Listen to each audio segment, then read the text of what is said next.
Nostradamus is credited with predicting numerous events, from the French Revolution to the rise of Napoleon and Hitler, plus the assassination of JFK, the attacks on the World Trade Center in 2001, and now coronavirus.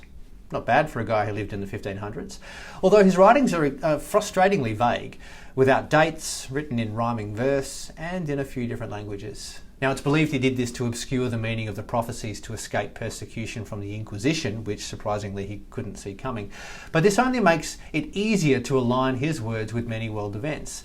He wrote a lot about natural disasters and cities and battles and grief, which there never seems to be a shortage of. So at some stage it's likely something he's written will look like it relates to an actual event.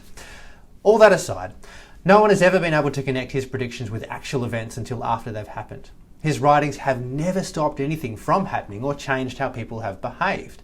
So, whether you believe in his predictions or not, we can all agree that the future is mostly unknown. We can hazard a guess at what might take place tomorrow. What's in my calendar will most likely happen. What I plan to do will most likely come to pass. Can I guarantee that? Absolutely not. But history has shown that most days roll on without too much disruption until they don't. Until there is something that upends your life, like a global pandemic, or a family illness or accident, or a job loss, or a bout of depression, or a relationship breakdown.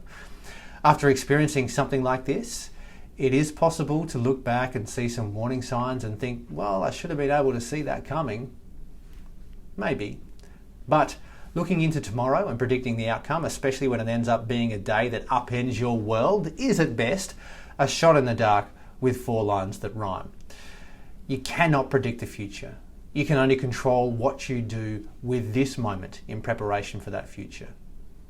What you do with that moment will shape how you turn up tomorrow. So choose your behaviours today wisely.